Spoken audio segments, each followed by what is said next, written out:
Assalamualaikum warahmatullahi wabarakatuh. Perkenalkan, nama saya Muhammad Syarikal.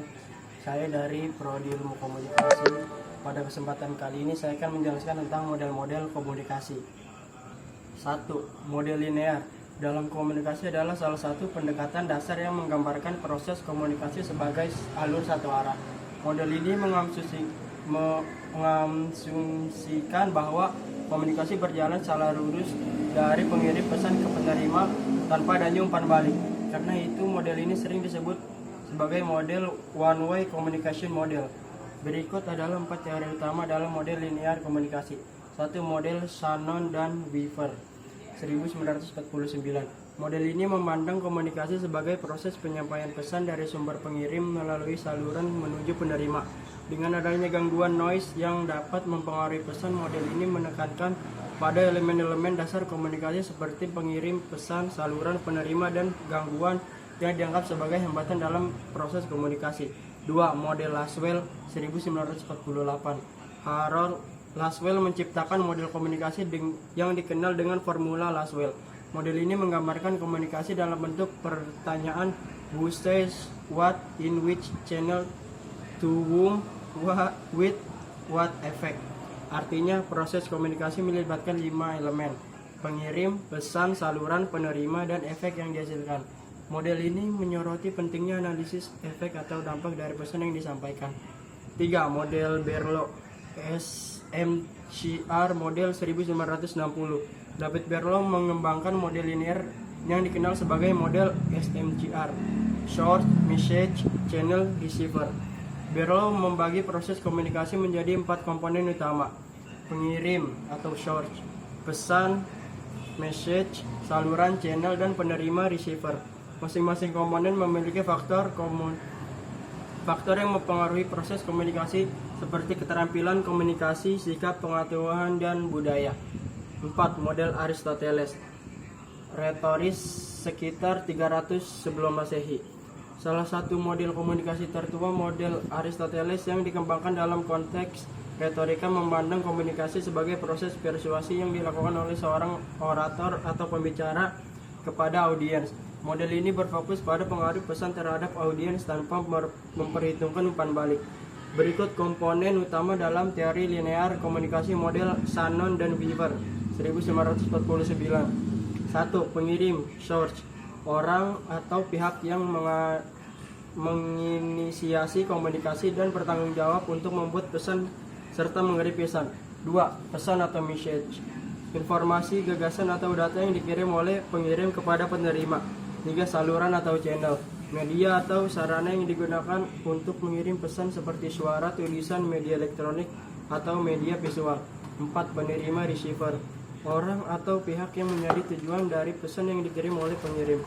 5. Gangguan atau noise, faktor-faktor yang mengganggu atau menghalangi pesan untuk diterima dengan jelas oleh penerima seperti gangguan suara, gangguan visual, atau gangguan teknis. Contoh studi kasus pengumuman darurat melalui sistem pengeras suara di sekolah.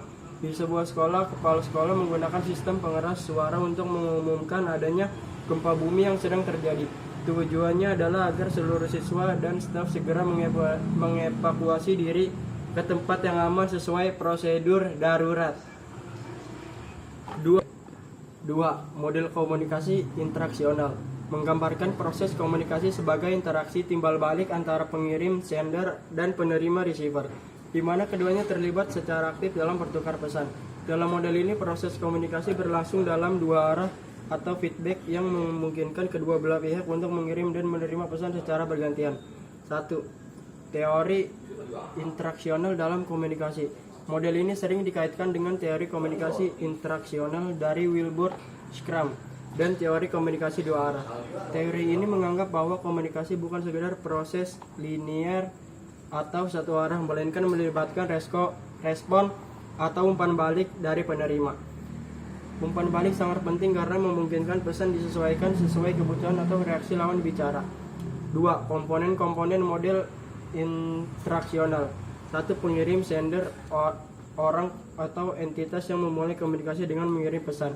2. Pesan atau message, informasi yang disampaikan oleh pengirim kepada penerima. 3. Saluran, channel, Media atau cara yang digunakan untuk menyampaikan pesan bisa berupa verbal, non-verbal, tulisan, media, digital, dan lain-lain. Ya. 4. Penerima atau receiver. Orang atau entitas yang menerima pesan dari pengirim.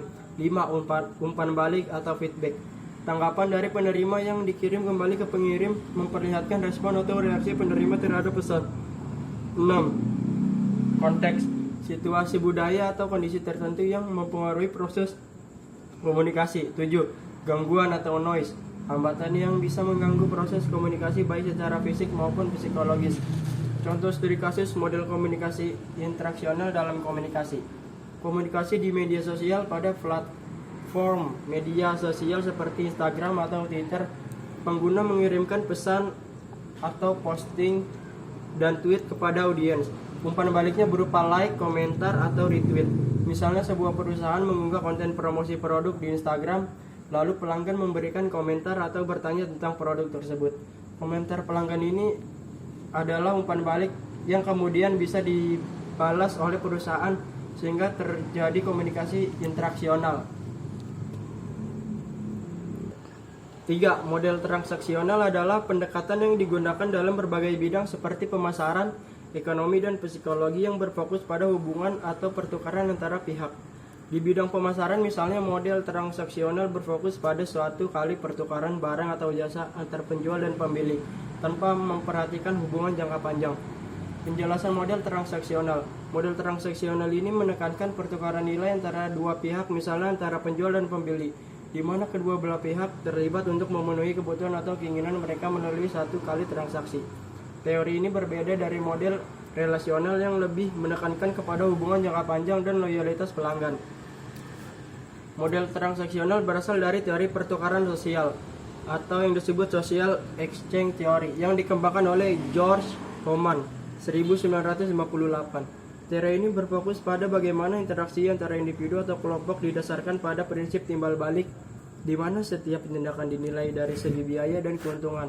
Transaksi adalah bagian dari interaksi tersebut, di mana setiap pihak mengevaluasi apa yang mereka dapatkan dan apa yang mereka berikan. Komponen-komponen model transaksional. 1. Nilai produk atau jasa. Penawaran produk atau jasa yang dijual. 2. Harga, yaitu penetapan harga yang dibayarkan oleh konsumen. 3. Pertukaran, yaitu proses transaksi antara pembeli dan penjual yang bersifat langsung dan singkat. 4.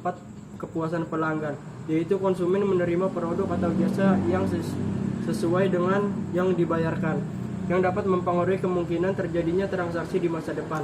5. Kegagalan atau keberhasilan transaksi, yaitu kesuksesan transaksi dilihat dari berhasil atau tidaknya pertukaran dilakukan tanpa mempertimbangkan hubungan jangka panjang. Studi kasus yang sesuai. Contoh studi kasus yang sesuai. Studi kasus yang relevan adalah sistem penjualan di restoran cepat saji. Restoran cepat saji menggunakan model transaksional karena mereka lebih fokus pada transaksi satu kali antara pelanggan dan perusahaan. Misalnya ketika seorang pelanggan datang untuk memesan makanan di sebuah restoran cepat saji, Ya. transaksi terjadi pada saat itu juga. Pembeli membayar sejumlah uang dan mendapatkan produk dalam waktu singkat. Tujuan utama adalah menyelesaikan transaksi dengan cepat, di mana hubungan jangka panjang dengan pelanggan bukanlah prioritas utama. Sekian dari saya, kurang lebihnya mohon maaf. Assalamualaikum warahmatullahi wabarakatuh.